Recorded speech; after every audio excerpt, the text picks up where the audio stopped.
Bom dia, meu nome é Wilson Antônio Alves, eu sou acadêmico do curso de licenciatura em filosofia. A minha apresentação de socialização, a área de concentração é ensino e aprendizagem de filosofia, e o tema Introdução às teorias e aprendizagens, correntes e tendência. O trabalho ele tem por finalidade de apresentar, dado a complexidade mesmo que compreende uma visão mais ampla sobre o que subentende as teorias contemporâneas de aprendizagem e que, porém, influenciam, né, a educação atual, é que eu considerei esse caminho, né, um vasto caminho de compreensão difícil, portanto, aí a introdução, né, das teorias de aprendizagem sobre a educação, faça diferentes abordagens teóricas sobre o assunto. É necessário entender que o processo de ensino e aprendizagem ele não é um fenômeno único, né, pronto e acabado. E cada proposta metodológica, é importante você falar isso, elas diferenciam entre si segundo o papel, de acordo, né, com a visão, evidentemente, de cada teoria ou abordagem, e tem sobre o papel do sujeito e o papel do objeto, né, e a relação que ambos estabelecem entre si. A relação a priori do objeto, do sujeito, a relação a priori do objeto e a relação de interação sujeito-objeto e a interação sujeito-objeto com o seu meio ambiente. Então, as teorias de aprendizagens, de uma forma bem geral, elas tratam mais ou menos dessas perspectivas do processo do desenvolvimento ou do desdobramento das teorias de ensino e aprendizagem. O conceito, né, que se vai tratar dentro de uma abordagem, ele é, na verdade, o determinado por meio desse entendimento. Para tanto, não existe uma única abordagem, segundo alguns pensadores, válida para a educação, porque o processo da aprendizagem ele é dinâmico, ele está sempre em constante transformação, e ele está muito ligado, ou pode-se dizer que ele acontece de forma paralela ao desenvolvimento da própria sociedade. O desenvolvimento das teorias e abordagens educacionais, elas estão dentro de um contexto correlacionados mesmo, estritamente com a realidade de cada época. Então, muito das características teóricas metodológicas que acontecem, né, elas se conformam em decorrência muito das crenças, experiências, visões e concepções de mundo. Dado aí, então, a ideia, né, da complexidade que se compreende as teorias de aprendizagem.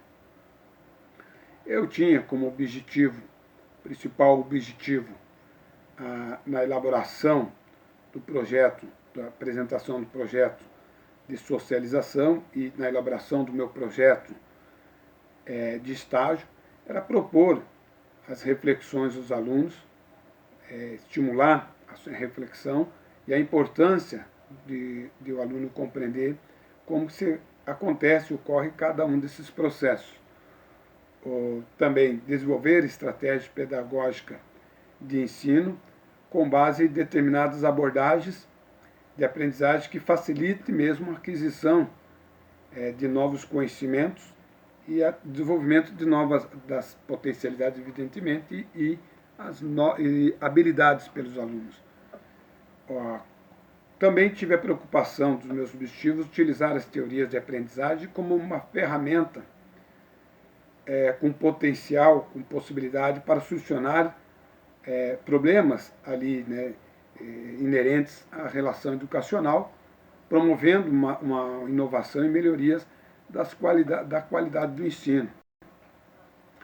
A fundamentação teórica, eu tive que, evidentemente, dado a vasto acúmulo de conhecimentos, pensamentos teóricos, né, formulações teóricas dentro das formas de aprendizagem, como se dá a forma de aprendizagem. Então, eu linkei aí as principais que são muito presentes, a tradicional ainda é muito presente, né, conhecida como behaviorismo.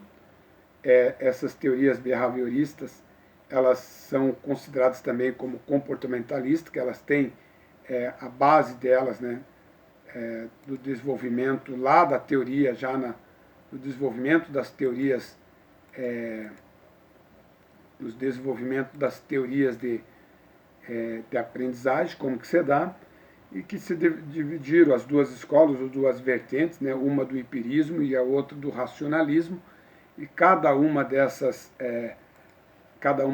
teorias, elas tinham ali os seus representantes, os contemporâneos, os nomes fortes, né, que faziam essas defesas do ponto de vista que eles entendiam como uma forma mais facilitada para permitir o processo, né, a aquisição do conhecimento. Na perspectiva racionalista, do racionalismo, nós temos aí os nomes bastante influentes e muito preponderantes ainda dentro das tendências, né, das abordagens, metodologias, as intervenções, René Descartes, o Kant, né, e o empirismo, e dos empiristas nós temos aí o John Locke, o George Berkeley e o David Hume. O John Locke e o Hume, por exemplo, eles são assim as bases referenciais mesmo do empirismo. Portanto, dizer que a abordagem comportamentalista ela caracteriza-se pelo primado do objeto.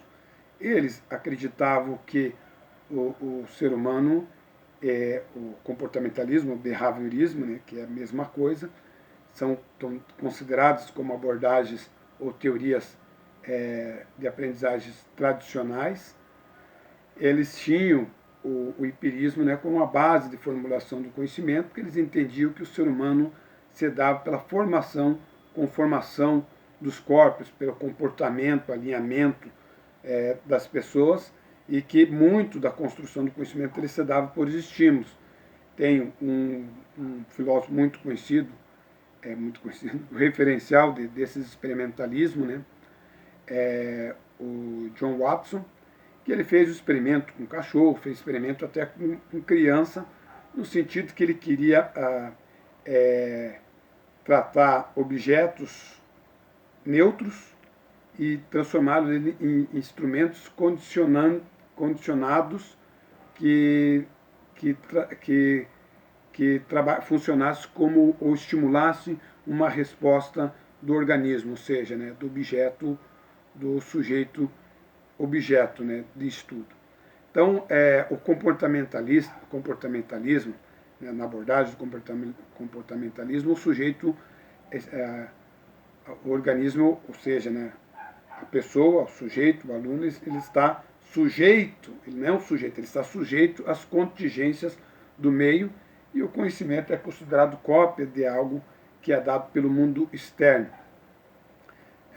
O outro também bastante importante representante do behaviorismo é o Skinner, né? E com as suas análise funcional do comportamento, que ele considerava que cada parte do comportamento é uma função de alguma condição que é descritível em termos físicos. Então, eles se contrapunham uma outra forma de teorias de outros pensamentos, outras teorias de educação, porque eles acreditavam que era impossível, do ponto de vista empírico, do empirismo, dimensionar ou mensurar alguns ganhos, né?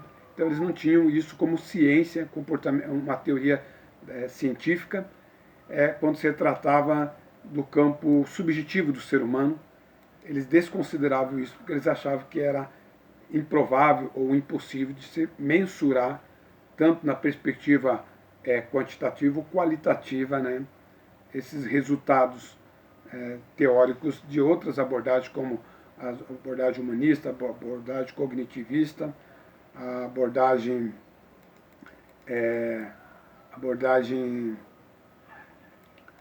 sociocultural, a abordagem... qual outra que eu falei aqui?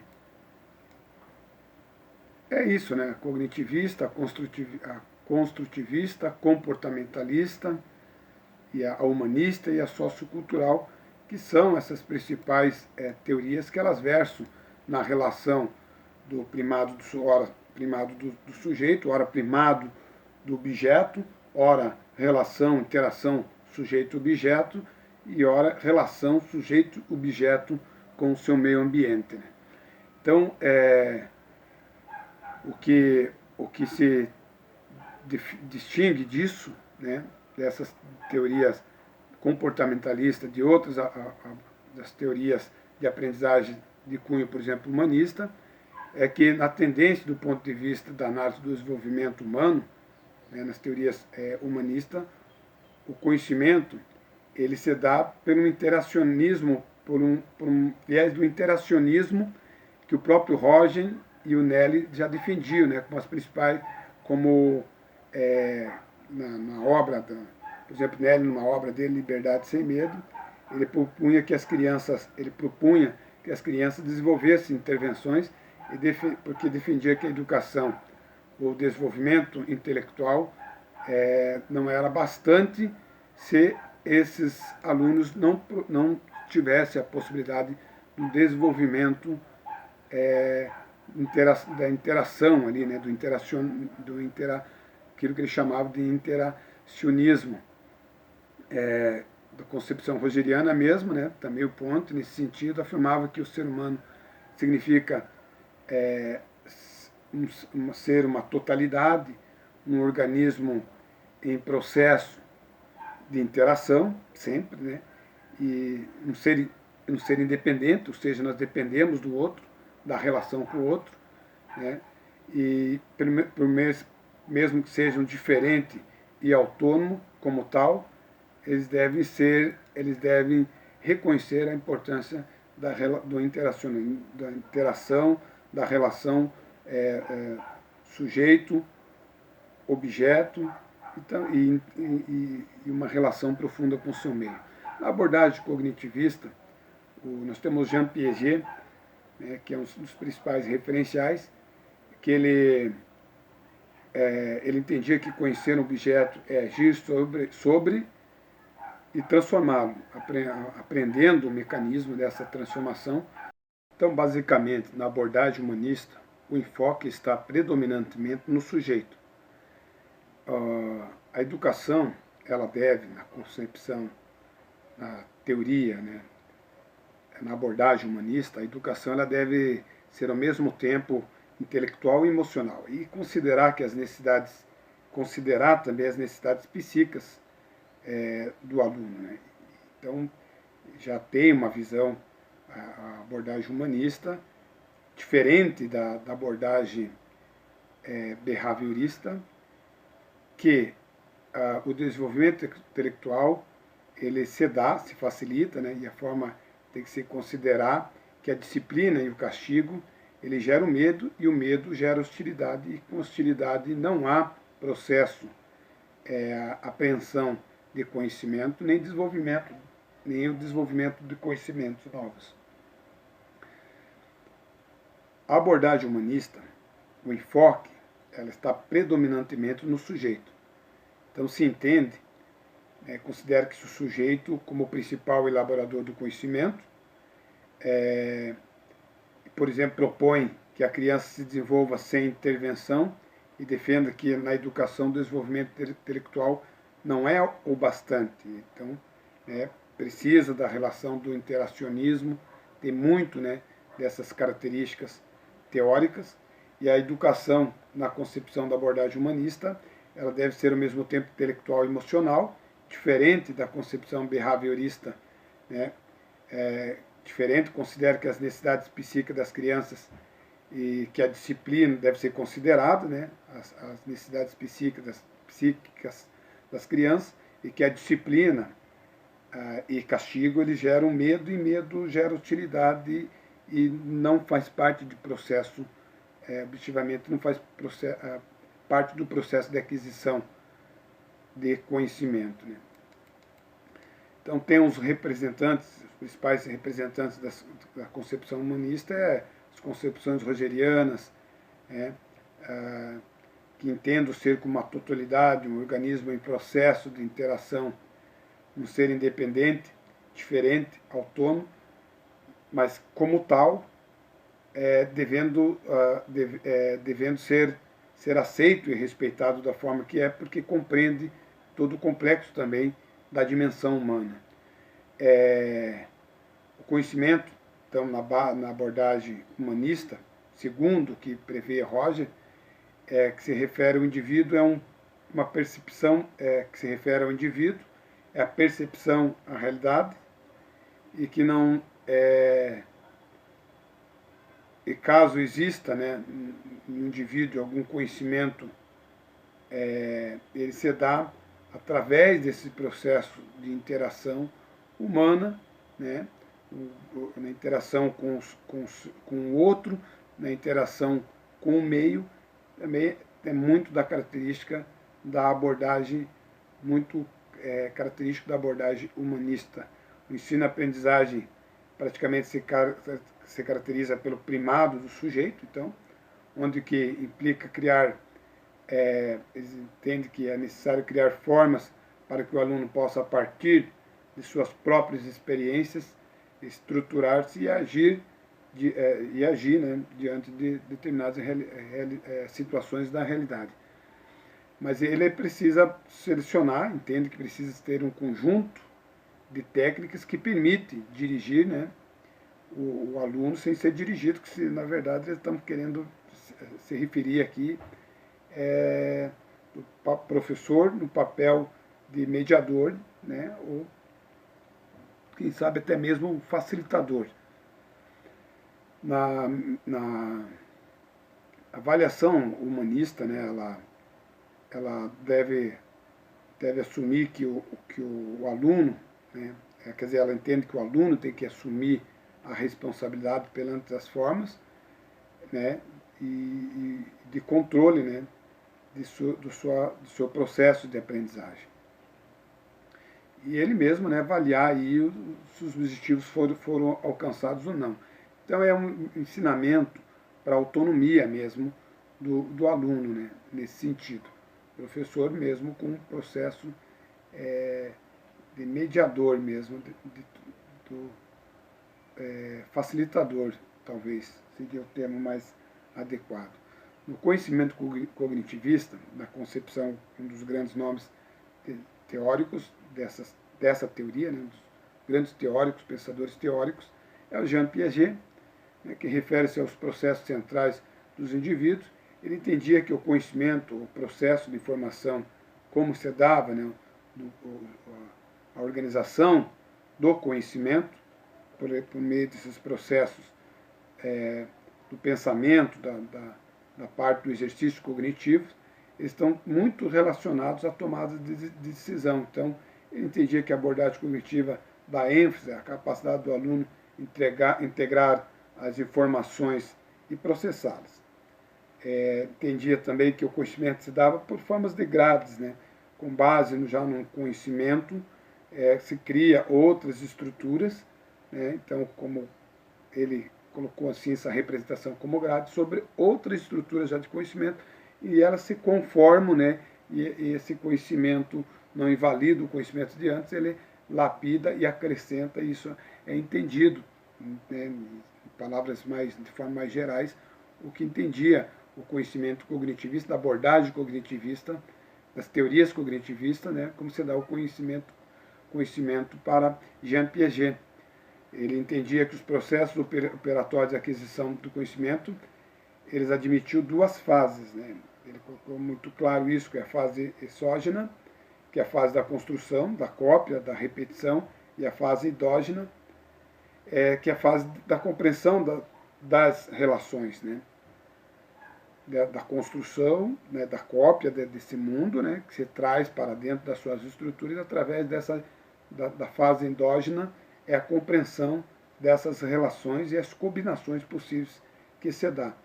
Então, de acordo com Piaget, conhecer um objeto é agir sobre e transformá-lo, né? Aprendendo assim, dessa forma,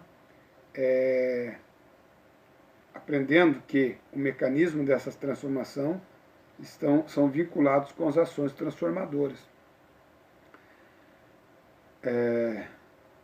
Outra teoria, abordagem que é extremamente... Deixa eu só fazer um parênteses assim. Considera-se que a teoria Piaget, ela demonstra que toda a apreensão da realidade por parte do indivíduo depende de seus esquemas anteriores, que é aquilo que eu falei, né? O conhecimento, já um conhecimento formulado, uma estrutura de conhecimento, e a partir dessa estrutura de conhecimento, novas grades de conhecimento que elas vão criando, né, toda essa cadeia, essas redes mesmo, essas conexões, novas conexões de pensamentos do conhecimento. Então, dessa forma que eles entendem que se dava as propostas, se dá a proposta didática, né, e quando se apoia essa concepção de estruturação do conhecimento e a construção de uma sequência epistemológica para dar uma noção de operações que possuem mesmo esses esquemas, né. Ele usou muito das investigações teóricas experimentais do campo cognitivo. Então se abriu aí uma grande possibilidade de outros pensamentos, outras correntes, né, e as próprias tendências. Uma outra abordagem muito importante que influencia diretamente no campo educacional, a abordagem sociocultural, que tem como um dos principais representantes o filósofo e pedagogo Paulo Freire. Entendia que o homem é um sujeito de educação, já é por si só, né, um sujeito da educação, que apesar de uma grande ênfase do sujeito, evidencia também umas tendências interacionistas, porque ele entendia na relação sujeito a priori, sujeito e a relação priori-objeto, a relação sujeito-objeto e a relação com o meio ambiente, ou seja, né, a sua realidade, seu meio social, e por isso que essa abordagem sociocultural, ela trata muito no sentido de estabelecer uma relação do ato de responder os desafios, né, do educando, colocar diante de situações, ele responder esses desafios dentro da sua própria realidade, da sua capacidade de interpretar e traduzir a realidade que ele vive. Essas são baseadas nas experiências humanas feitas pelo homem, né, e esse conhecimento, quando se dá na abordagem sociocultural, o sujeito reflete sobre ele e com ele, tomando o conhecimento dele, é um sujeito histórico, faz parte de uma sociedade. Ele, quanto sujeito histórico, ele tem a prerrogativa de interferir na realidade e alterar, mudar a sua própria vida, né? Ou alterar a sua própria realidade. Interfere na realidade para transformar a sua própria realidade. Então, quanto mais se desvela a realidade, segundo Paulo Freire, mais se penetra na essência fenomenológica do objeto que se pretende analisar. É mais isso que ele trata, né? Ele tem uma frase muito conhecida de todos. Ele também acredita que não há restrições às situações formais de instrução, porque ele entendia que o educador e o educando são sujeitos de um processo em que crescem juntos. Então, para Paulo Freire não existe, né, essa relação desigual, essa relação desigual mesmo, né, no processo educacional, entre o professor e o aluno. Então ele tem uma frase muito conhecida, que ninguém educa ninguém, ninguém se educa, os homens se educam entre si, né? Então, através da mediação do mundo, né? Então, o mundo, a realidade, a sociedade, a realidade objetiva interfere muito na realidade do sujeito, na realidade do educando, do educador e do educando. Então, assim, em linhas gerais, a verdadeira educação para Paulo Freire se baseava na elevação da consciência do sujeito, que consiste em uma educação problematizadora, ou pode ser também considerada conscientizadora, que ajudará à superação da relação relação oprimido-opressor. Então, esse é mais ou menos, né, o que compreende a ideia da abordagem sociocultural. E a avaliação formal, ela se dá por meio de notas e exames. Aliás, ele considera que na abordagem sociocultural, a avaliação formal, que é conhecida como base também das concepções comportamentalistas, que Paulo Freire defendia como educação, propriamente educação bancária, que era só a recepção do conhecimento, né? O professor é o que transmite, né, o emissor, e o aluno é só o que absorve, impresso ali, né, gravado, memorizado, decorado, mas que esses tipos de forma de avaliação, por meio de notas e exames, eles deixam de ter sentido numa abordagem sociocultural.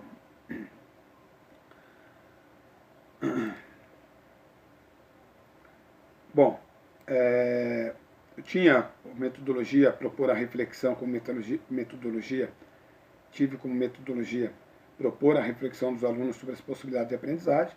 Ora, eu invertia, né, lá na dinâmica de sala de aula, colocava o aluno, pedia para ele se imaginar, se projetar no lugar do professor, e eu me projetava no lugar do aluno. Fiz muito isso também no meu próprio processo,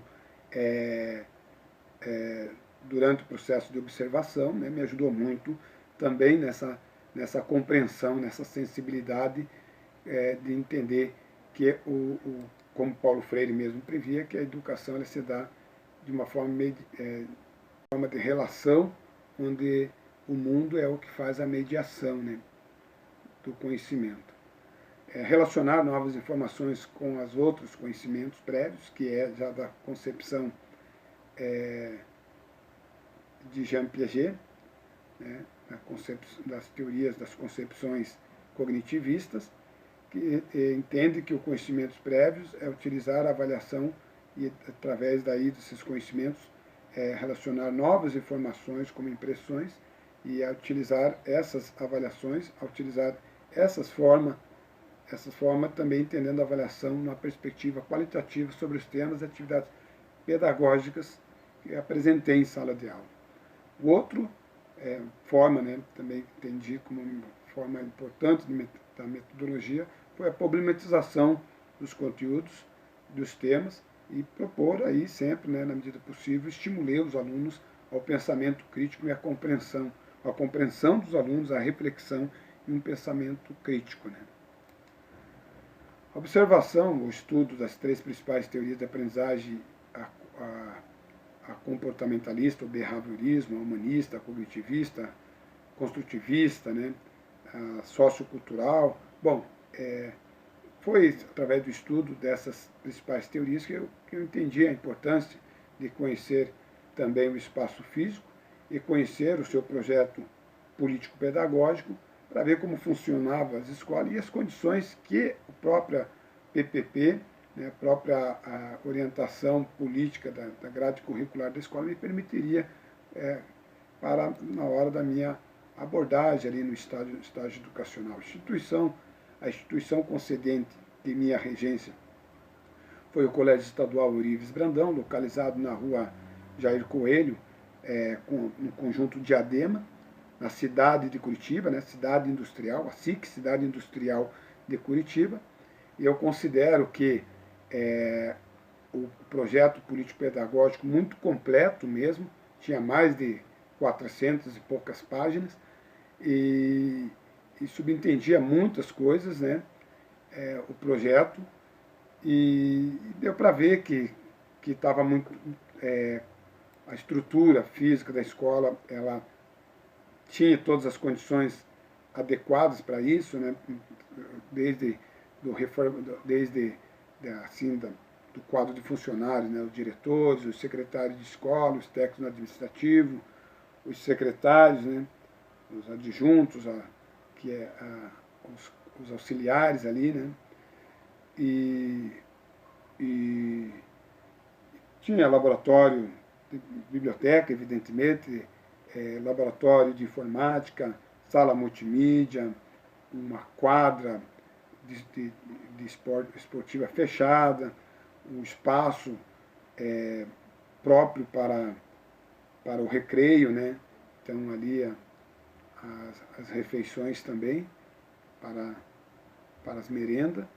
E uma coisa que eu observei interessante nos últimos IDEB, né, da escola Eurídice Brandão, ela atingiu o último IDEB em 2021, a meta, né, a instituição alcançou, a meta da escola era 5,3, a instituição alcançou 5, a meta do município era 5,7, né, e então eu acho que isso mostra bastante, né, que a escola estava bastante avançada nesse processo, bastante adequado no que diz respeito a suas espaço físico.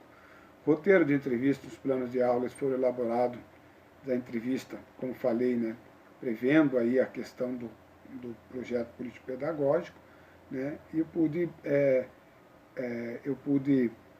lecionei as aulas eu dei para a segunda série, regência, né, para a segunda A B, a terceira A, B e C, foram 45 minutos de cada aula, totalizando 5 horas ao total de regência, né? Então foi parte no período noturno e parte no período matutino, parte no período noturno, e eu pude perceber também uma discrepância ali, uma diferença muito grande, inclusive na própria diferença mesmo, né, dos alunos, né, do perfil dos alunos. Os conteúdos das aulas que eu dei foi sobre as teorias behavioristas, cognitivistas, construtivistas, né, e então os métodos de aprendizado foi as abordagens pedagógicas culminavam com várias teorias, reconhecendo que não existe, né, um método, uma teoria unicamente, uma teoria válida no processo de ensino-aprendizagem. Eu tentei fazer ali uma junção daquilo que eu achava que se conformaria melhor com a minha regência. Sobre a vivência do estágio, eu entendo, sobre a vivência do estágio, eu entendo que estudar os principais teorias de aprendizagem, as correntes, as suas tendências, elas são importantes porque elas incidem diretamente sobre o fenômeno educacional. Eu verifiquei que parte desses conhecimentos são necessários para uma boa regência. Procurei, não vou dizer que eu procurei muito assim, de forma pragmática, algumas abordagens pedagógicas em detrimento de outras, até porque se for aqui dizer qual metodologia se ancorou as minhas práticas de regência, eu não posso definir, não vai ser possível afirmar com segurança sobre qual categoria específica a minha aula se deu. Então eu fiz ali um misto, ali, acho que uma visão holística, com base, né, de todas as teorias. Eu tentei adaptar a minha elaboração dos planos de aula dentro do que eu entendia entre a teoria e a prática e a realidade da prática do dia a dia da escola. Bom, quero dizer que a participação dos estudantes foi muito boa, a troca de saberes foi fundamental para o excelente desempenho da minha regência. Posso dizer mesmo que encontrei alunos muito estimulados para o conhecimento. Os desafios que eu acho que precisam ser alterados, eles estão numa perspectiva, num campo estrutural, não é uma coisa que se muda pela vontade simplesmente do professor, ou do diretor, ou do pedagogo, né? Então, é uma mudança estrutural e ela está muito relacionada, ela é muito reflexo da própria concepção de sociedade, própria concepção de mundo pelo conjunto da sociedade. Bom, é isso. Muito obrigado.